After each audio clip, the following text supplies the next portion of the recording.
Okay, apologies about that, you guys. My headset died on me.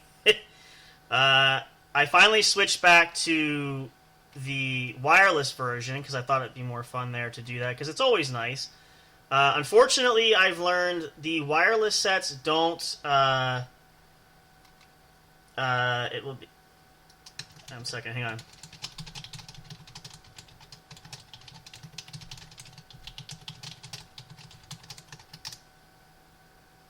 Let's see. We're working on getting her back here. Let's see. Hang on one second. So lesson learned. Now I will say I don't know. I honestly don't know how many of these batteries, how long they last, or how much the juice drains. But let's see here. There we go. All right. I gotta pull up. Let's see if the zoom will work. It should because I ended it. There we go. Okay.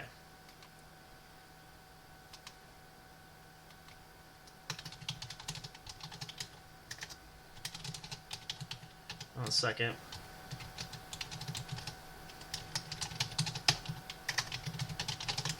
There she comes. Oh, she got the message. Okay. Okay, hang on a second here. Let's see if we can get ourselves resituated. We're getting connections here. So this will technically be section 2. I'm going to have to re-ask that question, actually, because I... Okay, there we go. That's a good start. Hang on. Check the audio. There we go. You can hear me okay? I can hear you, yes. My apologies there. You know what? Here's the thing. I just switched back to wireless headset, which is wonderful. Ooh. Problem is, the batteries don't seem to last long. It was fully charged, but I don't know. Ooh. But anyway, so I have the plug-in set, so it won't die again. But when it crashes, it basically disrupts the whole software system. So we're basically dead air because I have no audio, which we're going to rewind.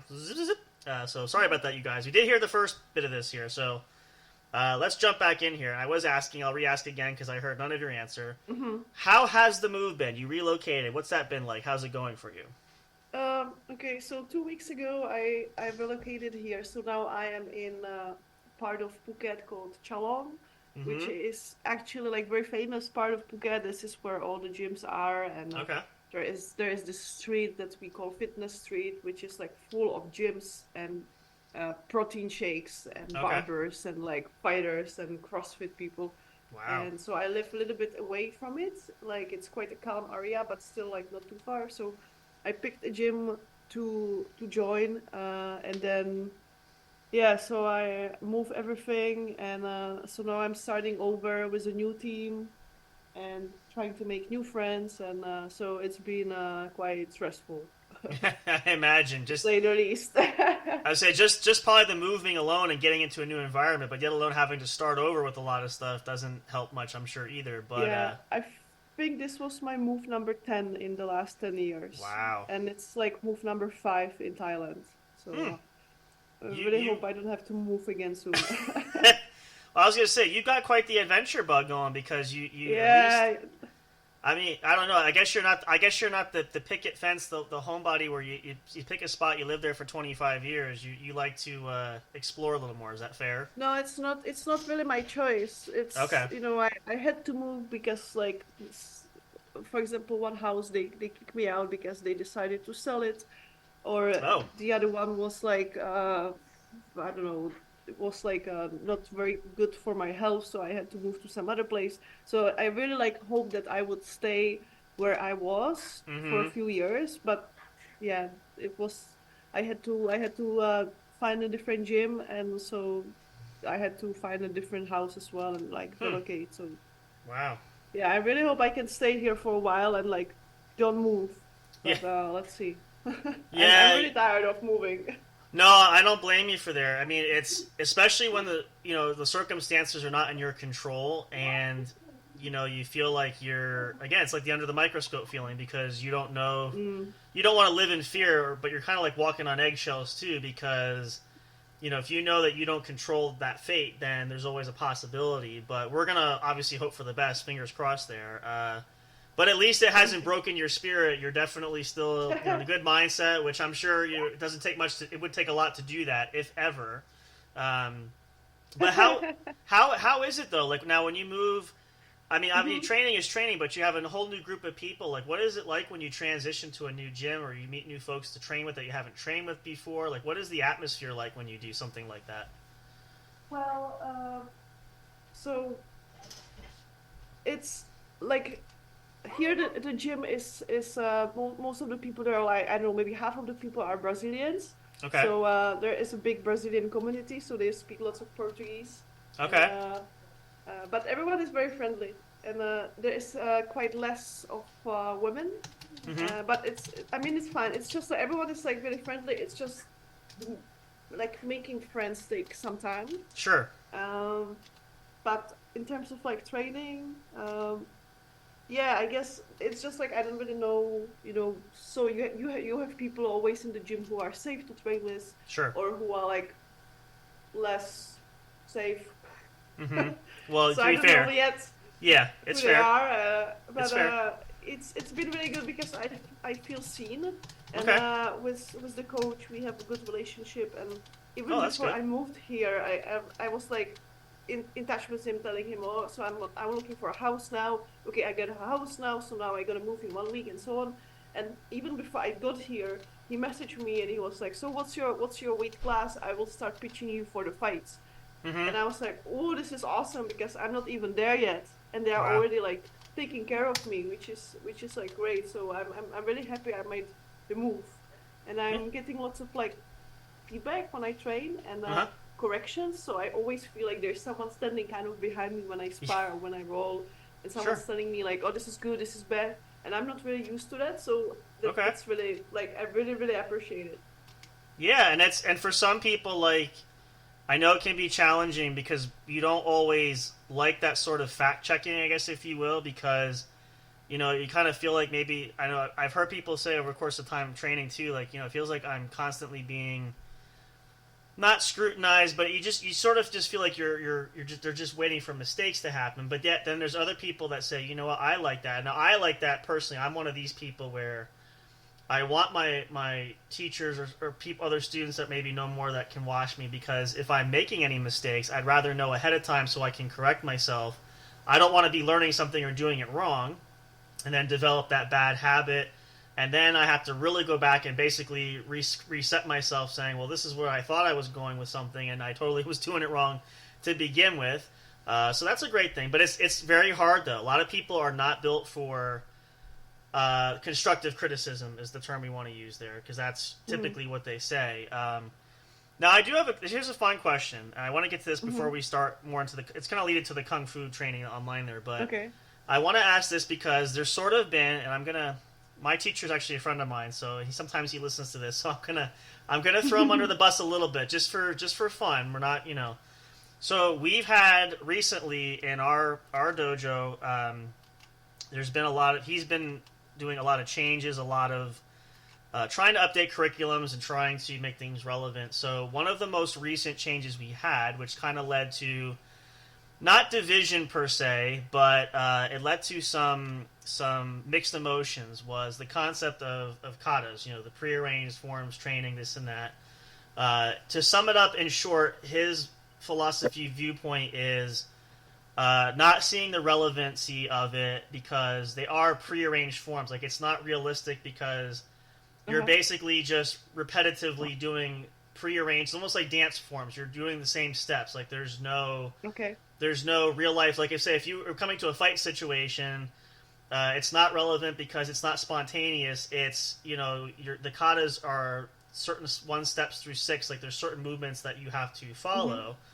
Now, for my part, I kind of split myself because I agree with the whole relevancy thing that if a fight was spontaneous, kata necessarily is not going to help because if you're leaning just on certain ones you don't know how an opponent's going to react. But at the Mm-hmm. same time, the ideal concept for that is muscle memory and it's repetition and it's just it's almost like with bike riding or things you're trying to keep a momentum going and a flow going. So Mm-hmm. what I want to ask too for that now, again, obviously there's different viewpoints of that. what are you Mhm. when especially if you teach or you instruct that? What are your views with katas, and have you had any of this type of thing? I don't know how relevant it is nowadays, but where would you put that if you were gonna if I asked you that question, you were gonna explain that to me? How what would you tell me from your perspective about katas necessarily? Right. It's I think it's kind of funny because you have one group of people who are saying, "Oh, forms are like very important," and then other group of people is saying, "Oh, it's like not practical, and you have Mm-hmm. to fight, and then you have Yep. to shadow box and stuff," and they don't really realize that they are talking about the same thing because forms are shadow boxing. It's the Okay. same thing. So like, let's say if you shadow boxing, right, Mm-hmm. which means like you are just throwing hands and Yep. kicks by yourself. You don't have a partner to train with, or you are warming up or something, and then as you progress, you start to work on specific stuff. So you visualize your opponent, or you fake before you punch and Right. things like that. So you lead your imaginary opponent into something so you can attack him somewhere else and so on. So that's basically what you're doing is the same thing you are doing in the form. So it's Okay. exactly the same thing. The problem here is if you lose the connection between the form and the fight, and it's the same problem as if you lose the connection between the fight and the shadow boxing. Like you don't train the techniques, but you Mm-hmm. just fight, then Right. of course you won't progress much. And as well, if you just train the forms and you never like try to use it, you don't have to necessarily like fight. If you are, if you come to kung fu and Mm-hmm. probably you don't want to be a fighter, or like the chances are less, right? You Sure. maybe you just do it for fun or for health, or maybe you want to compete, or Mm-hmm. maybe not. But like you don't really necessarily have to like put on gloves and like go and spar hard, but you can at least do some drills or try Right. some exercises or do things where you don't really realize that you are already fighting some games, especially with kids and so on. Mm-hmm. um so yeah, so forms are important, but it's just like how we work with them or how we use them as a tool. Right. Yeah, I mean, and my thing also was because the debate was like we do like sword for example. There's so many ancient Mm-hmm. versions of that, and that's where the I shouldn't say argument, the discussion comes in where, Mm-hmm. especially in our culture, like we're in the United States here, we don't train the traditional like the sword like they do in Japan and obviously in China some. So like, what is the relevancy to learn a sword? We don't carry swords here in the U.S. Like I don't carry them, Mm-hmm. So that's where the now I myself am one of those traditionalists where I'd like to learn those that have taught it before I do, because it's such a beautiful art form in and of itself. Like you want to preserve it to keep it going. But then there's a split where I'm like, I can see where the context is the relevancy. Now I'm also a Right. believer too of katas can be what you want them to be. You could adjust them to make them more practical and more of a 21st century type if you needed to, I'm sure. So I like to say I don't want to say they're necessarily worthless and there's no point to them, because if there wasn't, why would they exist for so long? Obviously there's different art forms that see it for different perspectives too, but I feel like it's always that constant change factor of, is it important? Is it relevant? And again, the whole philosophical goal here is I want to make sure what we're learning is as close to home practical as possible without the excess stuff that maybe is like not Right. overkill but not relevant kind of thing. So, Well, like you don't really carry a sword in your bag for sure, mm-hmm, but like let's say one of the first weapons that like my seafood teaches or that I teach or that's common to teach is a stick, a long pole, right? mm-hmm, And so we don't do it necessarily because we think that, oh, maybe you're attacking the street, so you just grab branch of right, tree and defend yourself. mm-hmm, But because it teaches you how to use your waist, and it teaches you how to coordinate your legs with your arms, and it teaches you different things that are like the principles, not really like the specific techniques, right, right? Or like it gives you some weight to train with, so it's like mm-hmm, weight training. sure, So like, sure, there are lots of weapons, and I think that's one of the problem of kung fu, or like specific styles, that we have so many of the weapons, and it's impossible to master them. Like right, if I had a sword fight with someone who is focusing on, I don't know, European, uh, some kind of fencing, then right, I would probably lose because this is not what I spend my time on. mm-hmm, Because I only touch the surface, right? right, So like if you wanna learn how to use sword, probably you would go somewhere else. Mm-hmm. But we are using it for like different benefits, you Sure. know.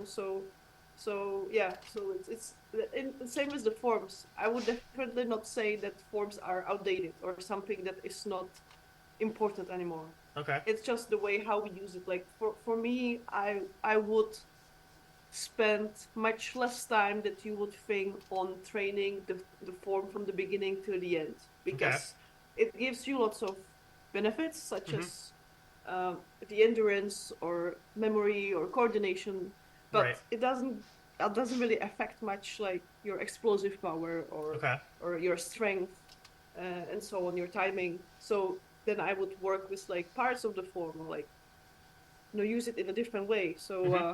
yeah, so you always like can work with it as a tool. Right. Not just like, okay, here's the form, so I just run it from the beginning to the end Mm-hmm. 5 times and then I go home. Yeah. Well, and like for me too, like the same thing, weapons, and I'm not one to contradict, and I always appreciate the instruction. And naturally, like I said, I know others that have the instruction over me have more experience, and I don't. I'm also thinking independently too, because I don't want to get so fixated on believing somebody's own philosophy to a point where I don't utilize my own knowledge of trying to understand myself. And this is where again, like we instruct, like I'm a big advocate of using, we obviously use wooden weapons for contact, but like Mm-hmm. training with those, like weapon versus empty hand stuff, Mm-hmm. which again we don't do a lot, and for my teacher's reasons that he's explained it, and I'm not saying I entirely disagree, but like for those instances, and I've had other students ask me like, what do you think about that? I said, well, Mm-hmm. the concept I have is I get where the instructor's going with it. I understand it. I said my only viewpoint is like the weapons versus empty hand is the techniques. The techniques are similar, the same. The difference is you understand. I like to have the object in hand because depending on the size, you have to move it a little bit differently. So, for example, the technique doesn't change to the same technique, but if the weapon is a different, from short to a longer range weapon, you have to maneuver a little bit differently. Where I could do the same technique with somebody who's drawing a knife on me, for instance, but if they have a sword, I can still do the same technique, but I have to be aware of the sword blade has a longer reach, obviously, than the knife does. So it helps me, the hand-eye coordination of, okay, I might have to just move a little bit differently. I can't enter into someone who has a sword like someone who has a knife because the trajectory is different. And if I go in with that mindset of a short blade, as I say, 3 inches, compared to maybe a 6-inch sword, naturally it's not going to work because I'm going to get impaled before I even get close. So there's different ways of utilizing that same thing. I know it seems like maybe it's not practical.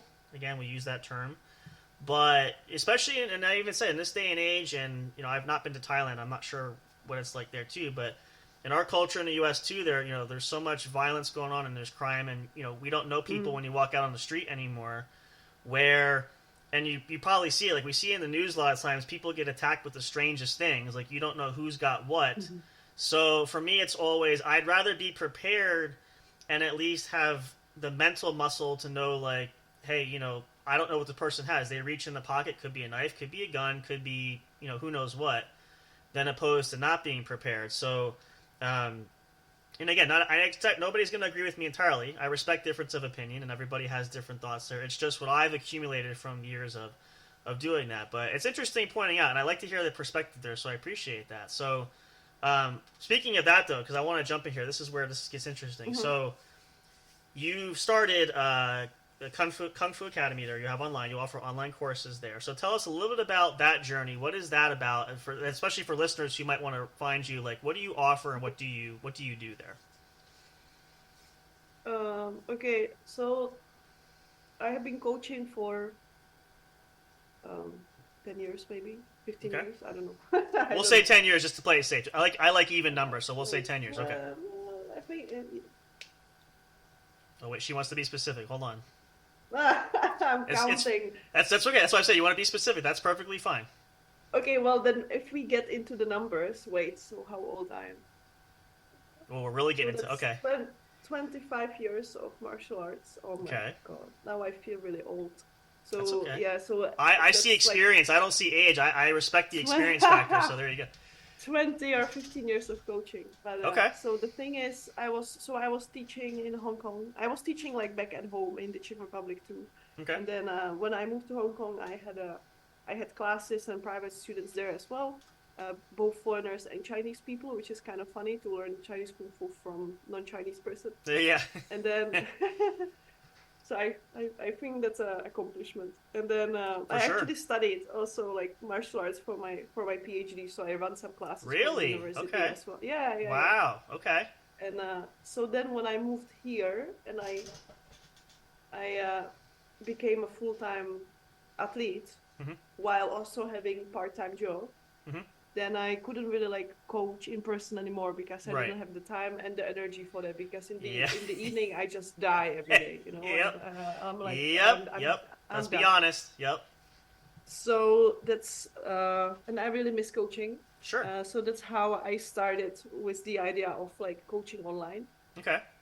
And honestly, like in the past few months, like in the summer, because I was doing the change and the relocation and so on, Mm-hmm. so lots of things was going on. So I didn't really have time much to like work on that. So I have some students in my coaching program, but now I wanna. So what I do is I have a coaching program, which is not an online course. So it Okay. means that you get things like you get your materials to do, Mm-hmm. but at the same time you have someone telling you or keeping in touch with you like almost daily, Right. giving you actually the feedback, giving you the coaching, which is Okay. the difference, right? This Yeah. is the different kind of service. And Yep. it's very common in fitness industry, like people understand the difference between coaching and a course, Right. Yep. but it's not that common in martial arts or No. especially in kung fu, you know, Yep. because you get a online course from a Shaolin monk, here you are, you know. And Yeah. so it's not the same thing. But Not at all. Nope. so that kind of service cost me lots of time because I really spent a lot of time per week with each person individually, Mm-hmm. like in calls and like correcting them in the videos, sending them videos back. Yep. You know, they send me videos of their training. I mark graphically in the video what they are doing correctly, what they are doing wrong, the angles, and so on. I record myself talking to them. I send it back to them. Mm-hmm. We have like messages coming back and forth, you know. So it's a lot of time. So now I want to also like open the online course, which is like a lower service where there is less of interaction with me, but it probably would be like more accessible for some people. Okay. But so that's what I'm working now, like when things are settling down here in my Sure. fight Mm-hmm. career kind of.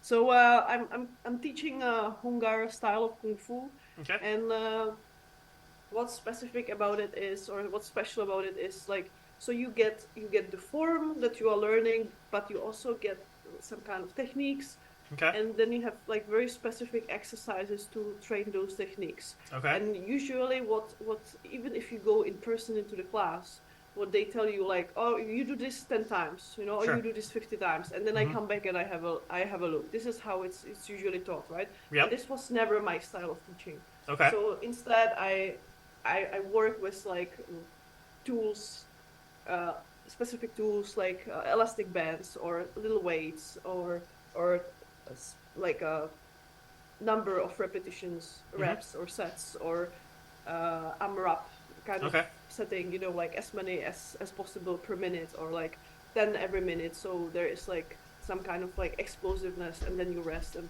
so Okay. on. So and every time is different. Like it doesn't repeat.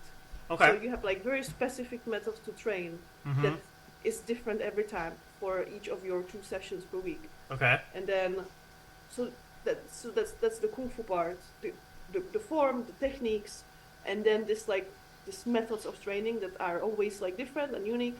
And then also there is like a strength and conditioning and mobility, and like a theory part, or like theoretical part, where like every week I talk about something like I don't know, like what kind of styles we have in kung fu, or Mm-hmm. why is tea and dim sum like important in the kung fu culture, or lion Sure. dancing, or I don't know, motivation, or some kind of like mental setting, and Mm-hmm. so it's kind of like a full package. Okay. Now, what do you find? And again, this is where I've heard this, and I defer to the experts here for this. But they always say, I've heard this in early days of training, that the best, obviously, way to train is in person, not from books, not from watching. Now obviously this is a little bit different, and we're in a different era now than it was, Mm-hmm. eons ago. But Mm-hmm. do you find that I shouldn't say do you find that the training is any less efficient by doing it this way? But what do you think? Could there be more benefits to doing this style of teaching where, because obviously people don't have a lot of time, or it's almost like going to the gym. They sign up for a gym, but they never show up because they just don't have time. Do you think that maybe this could be a new sort of approach to martial arts that maybe could inspire more people to do it, knowing that, hey, there's a bit more flexibility, as opposed to, like, if I could show up to actual physical school, I would, but I just don't find time. Whereas here, like, Mm-hmm. there's abilities where you can be flexible. Do you think that could be a Mm-hmm. new wave for that kind of a future thing, perhaps? No, coming in a class in person is always 100% better. Mm-hmm. That's true. That's the fact. But there are people, or there are situations when it's better to train online, or the only way to train is online. Right. For Yeah. example, my case right now, like, I'm a kung fu coach, and I think of quite some level, and I'm a fighter too, which is not very easy to find, Sure. and I can't now go and do classes regularly. So Mm-hmm. the only way I can do is online. So if you want to learn from me, you can do this online, Right. as opposed to not doing it at all. Sure. So of course it would be better if you come and we train together in person. That would be better, but it's not possible right now. Right. Or, for example, you are a mom, and Mm-hmm. you can't really leave the house. Okay. Or Yeah. you are a business owner and you travel a lot. Or Yeah. you are, I don't know, you struggle with anxiety, and you don't really Mm-hmm. want to go to the gym. Or you go to the gym and you don't click with the people, or you don't like the coach. So Yeah. you are Yep. looking for a different kind of, like, way to train. So there are always, like, there's always, like, group of people that Right. can be very uh, colorful. That would be like this, the best scenario. But Mm-hmm. of course, better is to train in person, but it's not always the, the choice. Or some people train already in person with someone, or do something, or I don't know, do a different kind of martial art or Mm-hmm. sports, and this would be more like a secondary thing, or Supplemental. like a, Yeah. yeah. Yeah. No, and I think the other big one too, which we haven't seen before, also is, ever since the pandemic outbreak, which for a while prevented people from having contact. Mm, I think things like that, and I know even when I got back, I had stopped training. Obviously, there was no physical way to do it; wasn't safe at the time. When I did venture back and got back into going to the dojo regularly, there were mm-hmm, still some folks that were reluctant to do that because the COVID idea mm-hmm. changed everything. It changed our Yeah, whole perceptions of stuff. So even folks like that, it still is an opportunity where, and I agree with too. It beats nothing at all, because at least it's sort of like that middle ground thing. It's the mm, best is always in person. The worst option is yeah, not doing yeah, it at all. So it's kind of like the yeah, middle, exactly. the halfway point. And Um, yeah, and also lots of people, they have this kind of, like, idea of, like, if I train online, then I'm not having any kind of, like, uh network, or, like, I don't socialize with other people. hmm And I can see that for some people it's just the opposite. I Yeah. think the majority still would be like, oh, I go to the gym and I make friends, and, like, it's my case as well. hmm But for example, I have this student in Austria, and every time we have a call, you can see, like, he lights up, Yeah. and he Sure. wants to talk about kung fu, and it's always, like, a delight to, like, talk to him. hmm And that it's making a difference in his life, Yeah. as well as in my life. I almost, like, looking forward to these calls. So yeah. Yeah. And that's the other thing too. Like, you get something and when you have someone who's shares that equal passion there, like when you train, have a student who's eager and they want to talk to you and they look Mm, forward to talking to you, because obviously you share that common interest of working together. That's key. And sometimes, and I don't want to say it in this context too, but there's always I've been in places where sometimes even in person you don't always have the camaraderie that you would hope for. Like you don't always Mm-hmm. gravitate towards people. So Yeah, yeah. sometimes people find better experiences online or at a distance where, you know, at least in my case, like I've chatted with people like from years of being an online gamer and stuff. I talked to people all across the world. That was always beneficial because I met so many nice people that I didn't even meet in my own like neighborhood basically. So Mm, sometimes that can actually have a better approach. And same thing, if somebody is nervous or maybe not as much of a as more of an introvert, they tend to want to stay alone. They don't mm, feel mm. too apprehensive about meeting people because you're not standing like 3 feet away. You're at a distance, but you can still connect. So I Yeah. think that's really unique there. Now, from all the time of doing this, how much of a benefit? Like, have you seen a major growth with the program you offer? Like, do you have a lot? Has there been a huge turnout? Do you have a lot of positives coming from there? Like, have you seen a lot of growth since you've been coaching? Um, you mean for the online program, Yes. like Yeah. specifically? Yeah, yeah. So I give this like, or I ask for feedback at the end of the program, and it Okay. has been 100% positive, which is Okay. like really nice. Yeah. I think the main benefit is it really is like changing people's life. Mm-hmm. Not like my program that, yeah, like, no, but I mean like kung fu is Yeah. changing Yeah. people's life. I gotcha. You Yep. know, like it brings lots of positive things into their lives, and like some kind of like it's like a lighthouse, you know, that it Mm-hmm. gives you like this like beam of light in the things of like your daily life. So it's something that you can look forward to, that, oh, I'm gonna do this every like Tuesday and Thursday. Or Yeah. if you are Yep. sad, you still have your kung fu. If you're happy, you still have your kung fu, you know. It's Mm-hmm. something like firm in your life that you can always like lean on, or like, Yeah. yeah, look for. So and like in as well, like as in terms of like the physical skills, I can see the growth and like the changes, or Mm-hmm. like the, yeah, the growth. So like I also like give students like specific exercises when I see what they do, and I see, oh, this is what they need. So Mm-hmm. then I give them like, you know, specific like correction exercises to work on specific things, Right. and then I can see like how it's improving. So Okay. that's like, it's really like makes me happy.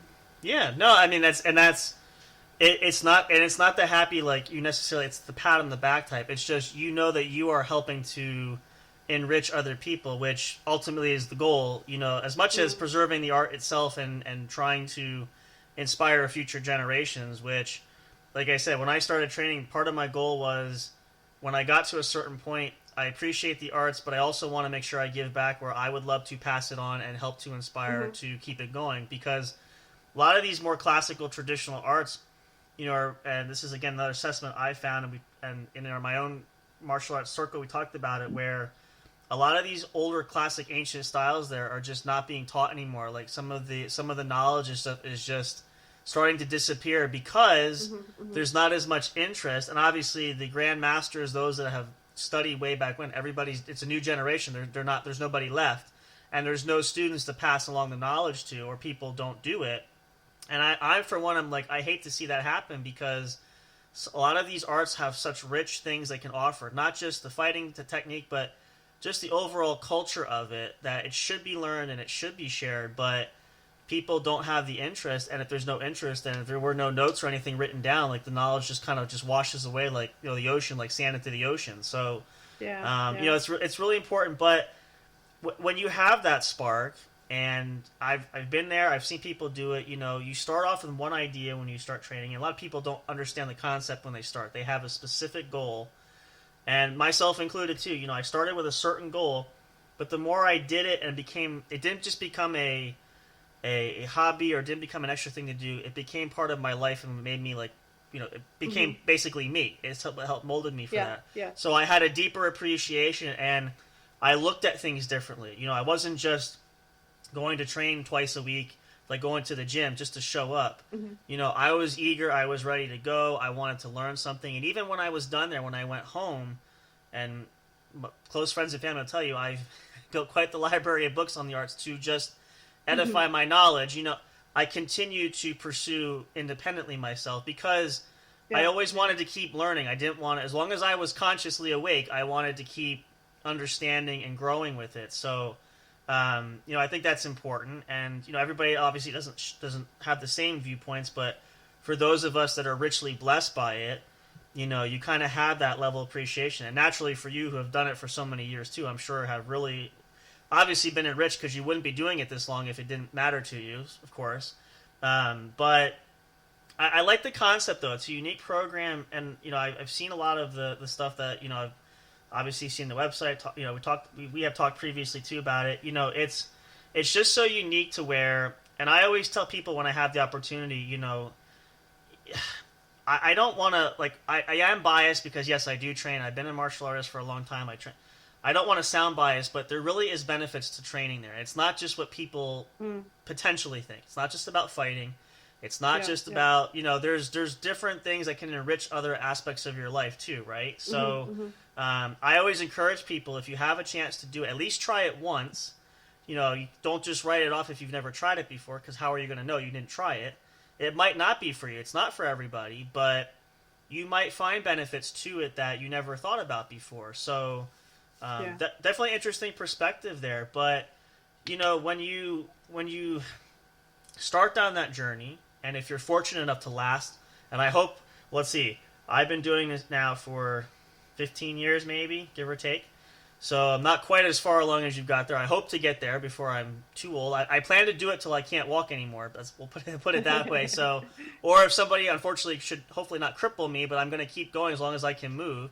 Uh-huh. That's the dedication part. But and I've had even friends I've known that train for a while that they same thing. It's just life got in the way, and they ultimately just decided that which is unfortunate that something had to go, and that was the thing they chose to Mm-hmm. stop doing. But when you have like instances, if you have students or people that say that to you, like if they struggle with timing, and even from an online program, like Mm-hmm. what do you do to encourage them? Like, listen, like say, you know what, before you decide to just drop entirely, like to Right. try to help, not because you don't want to sell them because you want them there, but you're trying to help them enrich themselves. How do you try to encourage them to really focus first and think about before actually just saying, you know what, I'm walking away from this? Yeah, well, that happens quite a lot. I mean, that's one of the reason why you are in this kind of like online coaching Mm-hmm. or just personal coaching, instead of like Sure. going to the classes. That it's for you. It's like based on what you need and what you can. Mm-hmm. It's not like, oh, you have to come here 60 minutes and 3 times per week, and if you are late 10 minutes, then you do 100 burpees or something like that, right? Right. So I have a student that tells me like, oh, I cannot train this week. I can't like move on in the program or something. Mm-hmm. So that's normal. Like life gets in the way. So I always tell them like, okay, if you can't train, then take a week off and then we Mm-hmm. just pause it, or just do the mobility, or just do this little thing, do it for 10 minutes. It will not improve your skill, right? But it Mm-hmm. will improve your mood, and it will improve your blood circulation, and you will feel better. Then maybe, I don't know, maybe they are in some kind of crisis, so maybe this like 10 minutes can really like help them to like think of something else for a little bit. So there are always ways. Mm-hmm. Like, sure, it's better if you train uh 2 hours twice per day, but it's better if you train 10 minutes Yeah. than if you don't train at all. So and the difference, it's huge. It's huge. So Mm-hmm. yeah, so there are always like ways how to approach it. Yeah. No, and that I agree too. It's if you are motivated enough, and again, passionate comes to mind. That's the word I've learned throughout the course of training. Is you have to want to do it enough. You'll find a way to get the time in to make it work. And obviously, life happens. We can't always prepare for that. But as opposed to before writing off things and saying, you know what, it's one time it Yeah. happens and it just totally derails everything. You at least try to figure out a way how to adapt and adjust there. And sometimes things work out, sometimes they don't. But at least Mm-hmm. you find ways to stay motivated. And that's why I do too. Like if I can't make a class one night, for example, I will find other ways. I will pick up a book, or I will read something online, or I will at least try to keep Mm. myself edified by it, so that I don't get complacent and just let it kind of slide off the back end or off the shelf, if you will. I think I am trying to think where I got this. I think it was in my research when one of the people I talked to said that Kung Fu is like a vehicle for life. Mm-hmm. So it's about what you need right now, right? So Right. if you do you need to train, to have a discipline, to like, no matter if you feel, I don't know, tired, still like come and do the training, Yep. or do you right now, do you need some kind of like support system? Mm-hmm. Then the Kung Fu can look different. The practice can look different for you, right? So Yeah. it's supposed to help you in your life. It's Yeah. not about living so you can train. No, it's the other way around. Exactly.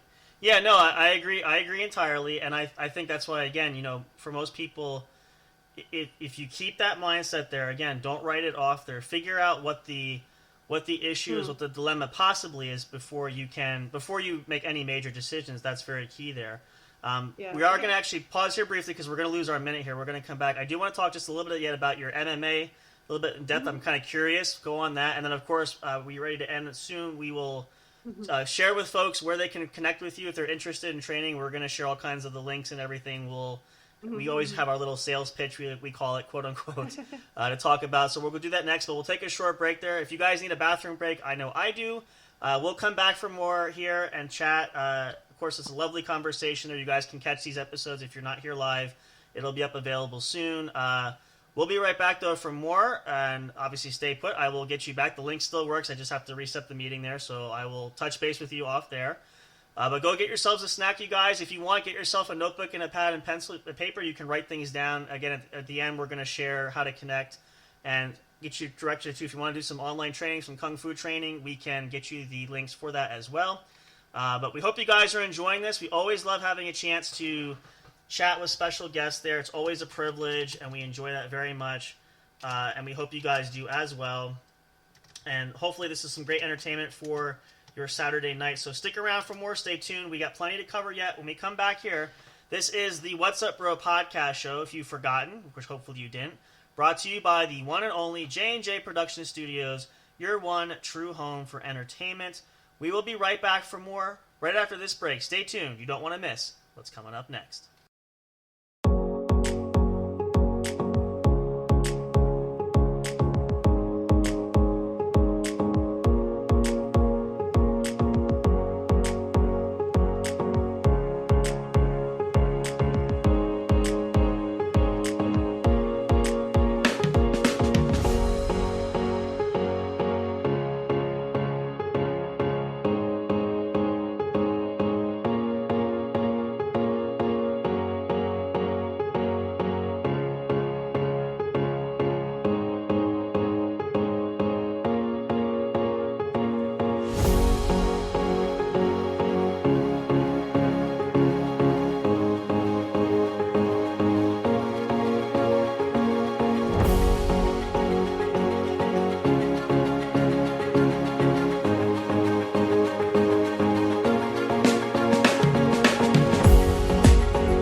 Enjoying the show? Do you want even more great content? Then check out linktree.com/J_J Production Studios, where you'll find everything you need for the entertainment you deserve, such as links to your favorite streaming services where our podcast shows are featured.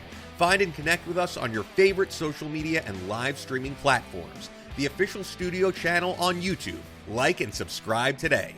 Our official studio store where you can find all kinds of great merchandise. Would you like to support us? You can do so by getting your own exclusive membership on our Patreon account. Do you want to ensure you don't miss a single bit of detailed information? Then have it sent directly to you by joining our emailing list. Stay up to date on all the latest from J&J Production Studios. Thank you so much for listening. We love and appreciate all your support, and until next time, we'll see you at the show. We'll be right back to the show with more in just a moment. Please stay tuned. We'll be right back to the show with more in just a moment. Please stay tuned. We'll be right back to the show with more in just a moment. Please stay tuned. We'll be right back to the show with more in just a moment. Please stay tuned. Hey there, do you love podcasts? Are you having difficulty finding the right ones to listen to? Is it frustrating when you're trying to pick that show? You know, the one where everyone must collectively agree on? Like finding a good movie or TV show to watch, do you look for the most jam-packed entertainment that's possible to find in a single episode every week? Then search no more, and welcome to J&J Production Studios. It's our business to provide the best entertainment and information available for you. Whether you're sitting in that comfy chair with your favorite snack and beverage listening live each week, or downloading your favorite show episodes to take with you on the go while you're at work, exercising, or even just to play at night for you to fall asleep to. There's something for everyone, no matter what size, shape, or age you are. Visit www.linktree.com/J_J Production Studios to find all the streaming services where our podcast shows can be found. You can also connect with us on your favorite social media platforms, including Facebook and Twitter. You can join our public Discord server and chat directly with us. But wait, there's more. You can subscribe to our official YouTube channel and be notified every time a new show is broadcast. Wish you could have some studio souvenirs or collectibles? Guess what? You can.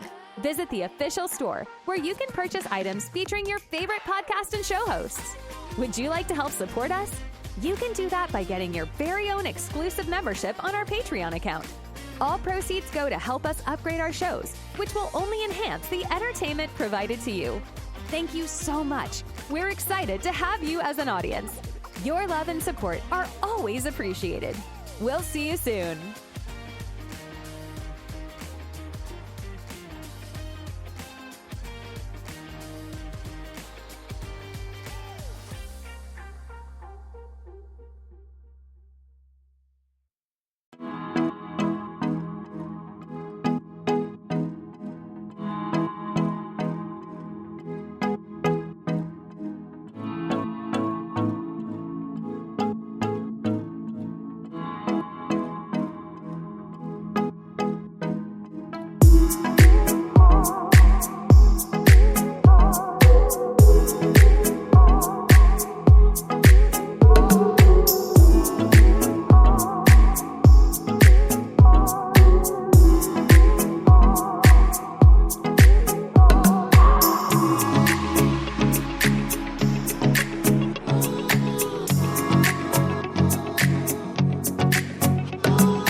Break time is over. We're so glad you stayed tuned. Now back to the action as the show is set to resume.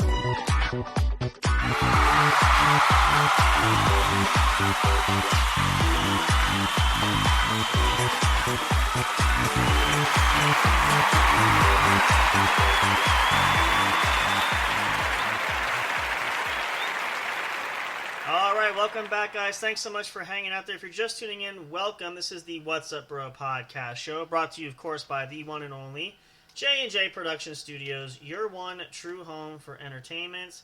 Hope you guys are enjoying this episode. It actually turned into an impromptu, basically two-part episode due to technical issues on our end, which goes to show I need to ensure that the battery does last. I think maybe we used up quite a bit. I'm not sure. I'm going to play with it, but we'll see. Either way, it worked out, and we have everything set here. Here she comes back in here. We have our special guest joining us for tonight, and I just want to get her back in here. Make sure I don't click the wrong button here, and get everything set up here, which we coming in. There we go. How is the audio? Okay, you can hear me all right? Yep, all good, all good. Okay.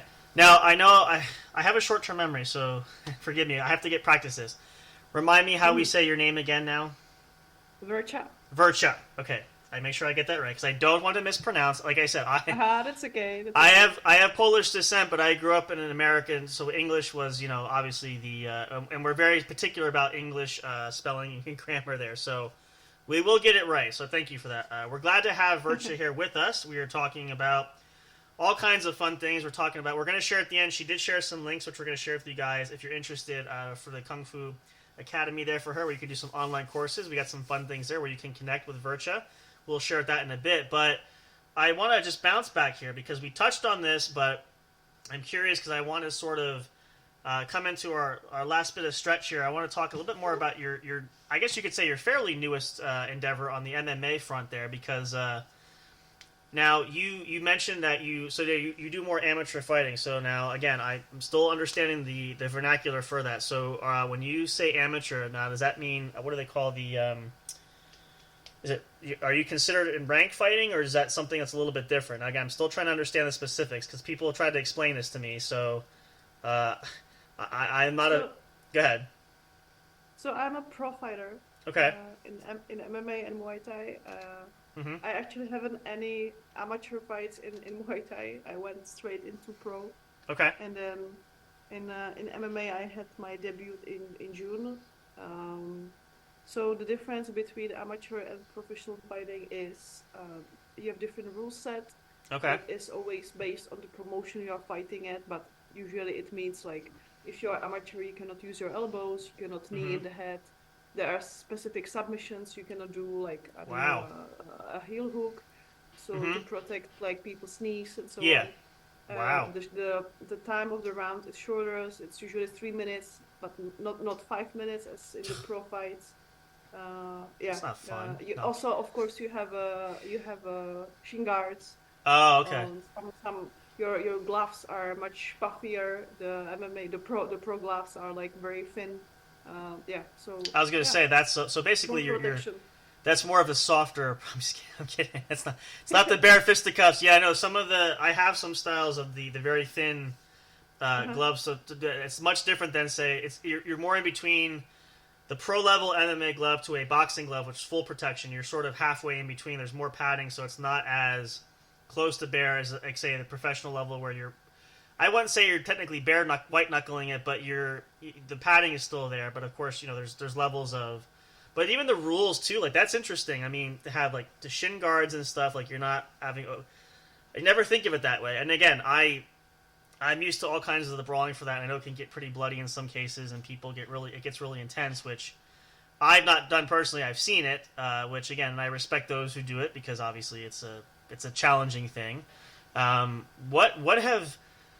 Aside from the interest there, what have you learned from really doing it and being involved? Like, let's say just from traditional arts to something that's a little bit more, what's the word we're looking for?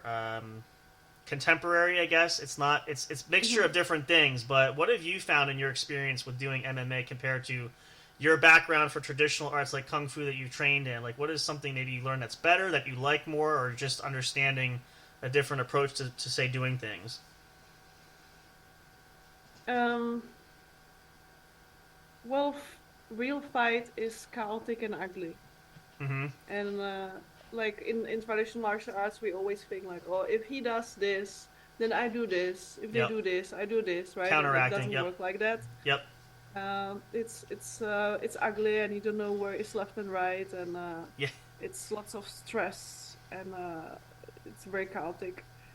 Um, so that was one big shock at first, and like I remember my very first fight, some 5-6 years ago, Mm-hmm.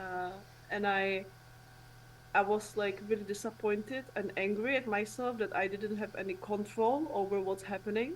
I was Okay. like, oh, after so many years in training, now I'm like, it's useless. Yeah. Yep. And I was hungry to try again, Well, good. to feel the control, Yeah. Yeah. to control the situation. Mm-hmm. And what like it's not like it. I'm not saying that kung fu is useless, absolutely not. But like if you don't train for fights, Right. then if you fight, then you won't be good. It's Yeah. like simply as that. And it's a different element too. It's not. It's more like, I guess, is it fair to say like it's more down and dirty is the term, but you're really like getting into like like really like hardcore heavy. I don't know. I can't think of the right word for that, but it's a little bit of a different twist than traditional ways of training for fight. guess, Certain yeah. ways. Yeah. And then, so for example, like what I have really like found is that what I'm using a lot in fighting is like the feel and like the way how we use our hands to feel like the opponent in kung fu, and like to stick or to use like different kind of like grabbing and Right. like fight for the grips. So that's like very useful in fight, and it's very Okay. realistic. Okay. And then on the other hand, in fighting, I really like learn how to train in a smart way, because Okay. you can't, like, you need to like schedule your training, and you need to like have a smart progression, and you need to train smart, hard, but mostly like smart, Right. so you get somewhere and you don't get injured, and really Yeah. like take care of your body and of your mind. And so like very often it happens to me that I'm training in I don't know, I'm in a boxing class, and then what we are doing there, I'm like, oh, I know this is like what we do in kung fu as well, but Yeah. I just don't have the experience in actual fight or like sparring session. So now I'm like getting to the same things from the like other side of the circle. Yeah. So Yep. yeah, so it really comes together like very well.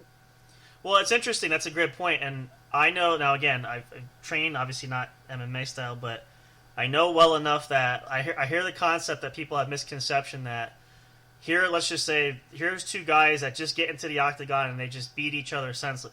There's more of a training regimen. You don't just get in and say, let's just do this for the hell of it. There's a regiment. There's prep work. It's an athlete's goal. Same thing like any kind of sports. You have to prepare for it. You don't just get in there saying, well, whatever's going to happen is going to happen. You want to, put time into training. You're preparing yourself. You're mentally, physically, all these things go into. So these fights that people see, obviously it looks like it's barbaric by nature, but there really is strategy to your training regimens and being prepared. And obviously injuries are a big thing. So that's a huge part of it. So let me ask you this, just because you mentioned this. And again, I'm assuming, of course, your parents are not going to listen to this, but what is probably the most significant injury maybe you've had so far since doing MMA? If you want to answer that, you don't have to, but just out of curiosity, since we're talking about preservation and stuff too, like what have you found to be a big injury for you, if any? We'll put it that way. I think for me it was mostly like smaller things that were Okay. nagging for a long time. Okay. Like some foot injuries or ribs or hands or like tendons or MCL strain. Yep. Yeah. So nothing real. Knock on wood, and we're not. Knocking on the wood. Knock and on wood. not- Nothing major. Which actually is a good question too, because as I mentioned, we talked to another friend of ours who professionally fights now. Her goal has been, which she has stated, we talked a few times with her. She ultimately has an end game that she has shared that, obviously she plans to retire one day. Not that she doesn't enjoy it, but she wants to, pursue other things. And, the career in the MMA is great, but just like any other athlete, there's a goal after, the career ends, which I'm not sure. I'm assuming you might have a similar vein. I don't suppose you plan to fight well into your 50s and 60s. Of course, I don't know if it's possible, but if if you move on from that, now obviously you're hoping that injuries aren't going to derail your career too, but that's always a possibility. Would you hope to have a obviously long enough career that you want to hopefully walk away and still with as much preservation of your body, obviously knowing the risk that things can change, you can't always control the narrative. Is that something that, I guess the question is, does that really worry you? Like you say, you know what? Do I risk injuring my body? Let's just say it could be an injury that's going to permanently affect you down the road, but that's not enough to necessarily derail you. Saying, is it worth me doing this, knowing that it could be a career-ending injury, but it's still enough that you care enough that you want to push through to do it. So, but does that ever kind of enter your mind where you often wonder, do I want to risk an injury where I could be feeling this 20 years after I'm done? Like, what is that mindset like for you? Well, look, so I just turned 36 last week. And happy birthday. I know it's a little late, but happy birthday. You. Yes, sir. And I'm stronger, I'm fitter, and much healthier than 10 years ago. Oh, so wonderful.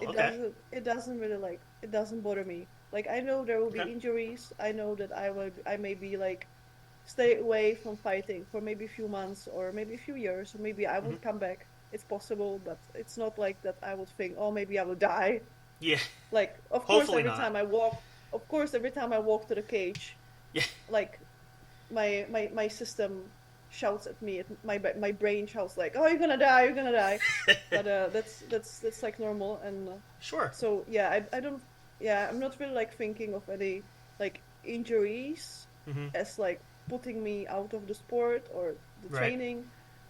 There's always way to train around things, and in case I cannot fight MMA anymore, I can maybe, I don't know, roll more, do more Brazilian Jiu-Jitsu. Sure. Or I can focus on boxing, or maybe I can just focus on coaching, or it's not there are always ways around. Yeah. And it's more I know that injuries are here and they always come, but Natural. It's not what people outside think, that oh, you go in a fight and then you are crippled for the rest of your lives.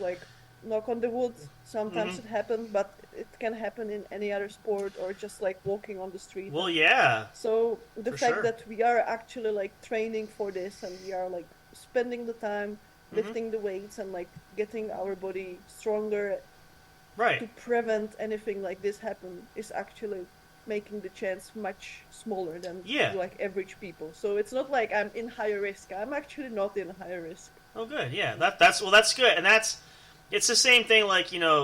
We'll say hockey or even professional football. For NFL player, the risk. It's a contact sport. It's going to happen, right? Same thing with hockey. There's contact for a reason. It's not two-hand touch. It's not they're tickling you with feathers or barely touching. It's contact. You're going to get hit. And you see how many professional athletes do get injured through the course of a career, even though they work hard to maintain their body, they try very hard, to preserve. But breaking bones, concussions, these are normal, unfortunately, byproducts of playing contact sports. And we know, even in professional football, the pads you wear, even helmets and all that stuff, there's still a lot of contact that's going to hurt you. And the thing that always makes me cringe, and I've been watching sports probably since I was a kid, but you see some of these injuries, some of my, I should say, favorites in a term of, not because they get hurt, but the ones that make you cringe are the ones where legs get tangled up and you're rolled up. It's something that you don't think is going to happen. Or you step, a player the AstroTurf versus real grass, they step and then you plant your foot, but the knee goes the other way. And it's you barely think they did. It's oh, they tore the ACL and the MCL. I'm well, that's crippling there for that. Or the tibia and the fibula, that's been a critical, but all those things. But it's nice that you, and again, I'm a big fan of athletes as they get older. So as you acknowledge you're getting older, but you're not letting that deter you from saying. And again, I don't know if you get feedback like, have you thought about slowing down because you are getting older? Oh yeah, for sure. I have people messaging me out of like sudden, like they send me a message and they're like, "Hey, maybe you should retire." Why? Or Like why? I have someone. So my debut was in India, and I had lots of like Indian people messaging me, which was like really cool. And one of them was like, "Oh, I love your fight. I think you have a bright future ahead." And so like, how old are you? I was like, oh, I'm 35, and he was like, oh, okay. So maybe not that bright. Well, but again, But, age is perspective, though. So, and if you feel better than you do now, and absolutely, yeah. And like now for me, like very inspiring is that my new coach is in his like late 40s, and okay. he just had a grappling fight recently. And Oh, I know that his last like MMA fight was also like just a few years back, and that's really like inspiring to see. So yeah, like it's and like always it happens to me that everyone I'm fighting is at least 10 years younger than me. Well, that just happens. But there's also like a theory that it's not really about how old are you, but how much damage you had already. So let's say that you grew up in the US and you were wrestling in your teenage years, so you were like cutting weight and you had some injuries, maybe some surgeries already, and then you get into MMA, as opposed to like someone who is older but is coming in like healthy without all these damages already. So maybe like their timeline can be like different, Sure. And I also feel like that the traditional martial arts did like very good to my body, and it's really like preserving like my strength, and I really feel like very good, I think, because of the kung fu training and the good foundation it's given you to help you prepare for this. Like it's kind of giving you that stepping stone at least.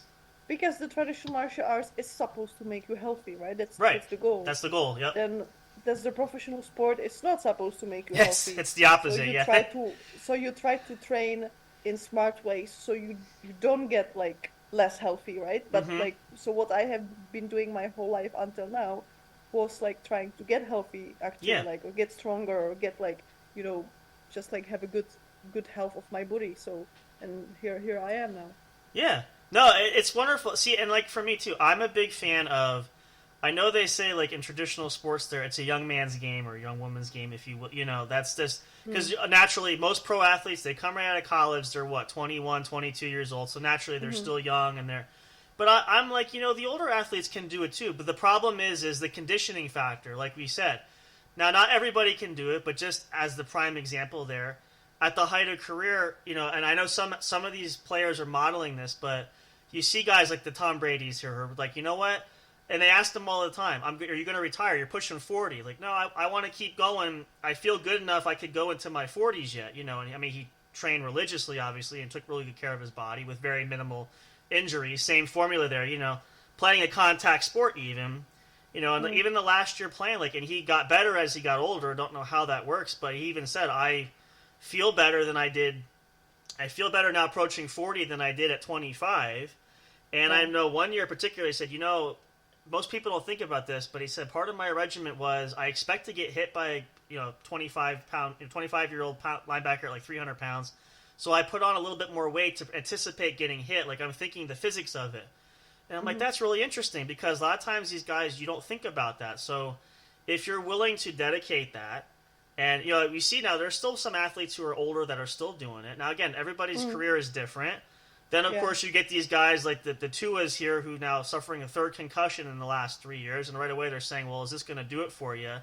It's like, no, I mean, you got to consider factors. I mean, sometimes you can't control it, but I think it's the state of perception where anybody can do it if they're willing to put the effort into it, And again, like you said, you're getting older. You seem like you're hitting that rejuvenation where you're getting really grounded in this, and that's why people are probably going to be shocked when you tell them how old you are, because it's like you're going with the concept like you're your 20s coming out, but you're obviously more seasoned. So, and if you don't feel like there's anything that's not going to scare you from getting out of it, bowing out, and obviously, again, knowing that injuries are part of the territory, what's really to stop you other than yourself? And if you feel like you can keep contributing, if you feel like you're at the top of your game, what is there to walk away from, in all honesty, except the fact that you've maybe done it all or completed your goal. So I think that's a great example. And, having the Kung Fu background and the traditional martial arts, again, it does play a factor there, which I think a lot of people don't realize too. But, and let's be honest, in the MMA world, sport world, it's a very devastatingly rough sport in some aspects. I've seen there's some fights where it just gets completely crazy, where I know it's the nature of the beast, it's what's going to happen. But, and I don't know, maybe for some young fighters, they see this, maybe it's kind of a discouragement where it's like, this is going to get rougher, and I haven't been in this, but I'm seeing this now. Maybe it would deter somebody, but like, you said, for you, you're not easily swayed by that, and it's not like you are unrealistically saying, injuries could happen. You recognize that. You're not totally unrealistic about it. So if you get all that negativity out of your mindset, it really could be a huge thing. And now, if I asked you this, if you had that advice to share with other fighters, do you feel like that might inspire others that could have better careers there if they think about these things and try not to let any of these any negative concepts or thoughts get in? And again, we're all human, but if they took a similar approach, like how you would train and how you prepare yourself, do you think there might be a better, not success rate, but a little bit more positivity as far as a goal for the athletic perspective, I guess, if that's a fair way to say it? Well, I'm basically like not doing anything like special, I'm just like trying to train smart. I'm trying to give myself enough time between the session to like recover, but I also have like my job to do, so I train twice per day, and I know if I train 3 times per day, I can still do it, but the next day I won't be 100%. Right. So I try to be like smart about it, and I try to work with like mental coaches and psychotherapists and work on my mind, and like, I don't know, do lots of like mental exercises, and so do like strength and conditioning training every week, few times, and so all these things are like normal. That's what we do. It's like I don't really do anything special. There's no magic, but yeah, I guess like I try to like disturb the narrative a little bit that you have to be 20-year-old and healthy and to actually fight. Then I come the granny who was not like, Why like not? now I think the image in the media is like the typical fighter is like 20-something-year-old guy who had like troublesome history, was like fighting when he was growing up, maybe ended in the prison or something. The hardships, the hard story. Then there is me, 36. I always had A's. I have PhD, and I come from a kung fu background. Sure. Well, but that's okay. Maybe that'll set another example for someone else in the future. You could be that potential role model that, especially from the age factor, maybe that's something that will inspire. Let's just say hypothetically, and I'm not really much younger than you are at all, but if I were, say, an athlete in my 20s, seeing you do this, that could be, if she can do that, maybe there's a model I could strive for that. Let's say I was 21 entering the sport. Maybe I could set a goal that I could do that too, seeing what you're doing, how you're doing it. And again, at least just getting that mentality of, let's say if I came in at 21, I want to go till I'm 40 in MMA. Now, is it possible? Sure. Do I recognize that there could be a career-ending injury or something could change, or maybe my body won't respond at a certain point? Yeah. But at least I have that mental goal of I want to try to reach that point. It's going to at least encourage me to put the effort in, put the training in, take care of my body, and giving myself the best opportunity to have that preservation to carry me all that time. So that could be something that you leave to somebody else one day. Especially, let's say, I don't know, just for fun, let's see, 36. Would you say maybe close to 50 if you want to push it? That could be possible. I don't know. I'm just throwing numbers out there, mind you. I'm not an expert and I'm not a psychic, so I don't know. But well, for pro MMA, probably not. But okay. I don't know. I think I have a few years window ahead of me. Sure.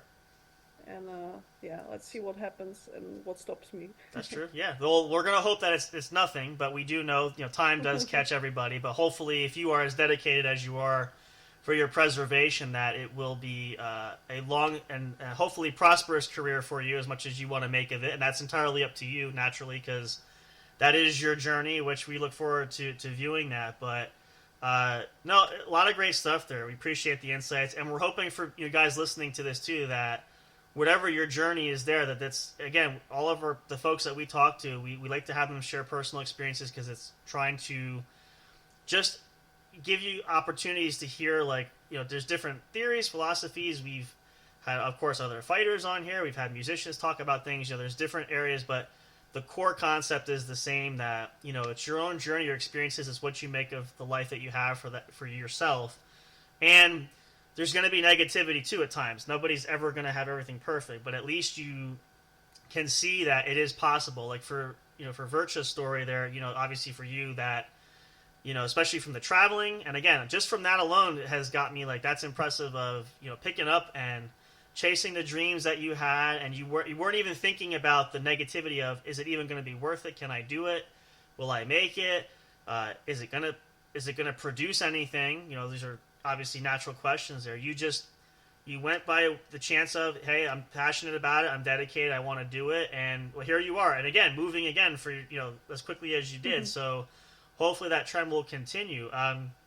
So what we want to do here before we wrap for the evening there is, for anybody who wants to connect with you, we're going to share all the links that we have, but we'll let you personally share. Where can folks find you, connect with you? Give us a little pitch, if you will. Anybody who wants to train too can find us. Where can we connect with Verca? You can find me on Instagram and Facebook. Just search Kung Fu Academic, not Academy, but Academic as a person with C at the end. It does. I have tried that. It does make a difference. Those one or two letters do. Yeah. My coaching program is called Kung Fu Scholars, so it's like under Kung Fu Academics, so it makes sense. Mm-hmm. Kung Fu Scholars. Or through my website, there's also my email there. So I haven't opened the new courses yet, but if you are interested in coaching, you can just reach out to me. Okay. And yeah, I guess that's it. Instagram, Facebook, website, email. We also can find you. We have the link for YouTube if you guys want to see some things there we can share. I know there's some stuff there as well, but always exciting. And we definitely appreciate your time. And again, my apologies. I know it was worth the wait, though, trying to get the schedules here, but we'll try to make sure we do that. And we'd love to have you come back in the future there if you're willing to do so. Thank you. It's a pleasure. Sure. We'll definitely be in touch as well. But Verca, thank you so much. And best of luck to you in all of your academic areas and in your training and all your pursuits. We wish the best for you. And we're going to be following closely. We'll be excited to see how things progress there as well. But we appreciate your time. Thank you so much for being here and joining us. Thank you so much. Thanks for having me. Of course, we'll get you back soon. We appreciate that. I will say goodnight from my end, but it's really daytime for you. But yeah. The sentiment is the same. Have a blessed rest of your weekend, and we'll talk soon, all right? Thank you. Thank you. Take care. All right, you guys. That's going to do it here. We've had Verca with us tonight. Hope you guys enjoyed that. Again, we will share all of the links to where you can connect with her. We'll keep you guys updated, keep you posted, and, of course, you can connect with us through as well. Linktree.com/J. Let me try that again. Linktree.com/J_J Production Studios. You can catch all the podcast streaming services where these shows are featured, as well as on YouTube. You can connect there as well. All kinds of other places there. Hope you guys will do that. Hopefully you guys will enjoy the rest of your weekend. We will be back in force next weekend with Big Hoss. We'll be here full staffed again, ready to go. And, of course, make sure you check out the next episode of Pod Squad coming up on Thursday as well. But for all of us here at J&J Production Studios, we thank you. Have a great night. Thank you for listening. Good night and goodbye for now. And, of course, as always, until next time, when we see you at the show. Thank you for listening to the What's Up Bro show. Catch all the latest live action on your favorite podcast streaming services, including Spreaker, Spotify, iHeartRadio, and more. You can also check out episodes on the studio's official YouTube channel. Subscribe and become a member today. Don't forget to also turn on notifications so you'll know when new content is uploaded. Stay tuned and don't miss a single moment. We love and appreciate all your support. And as always, we will see you at the show.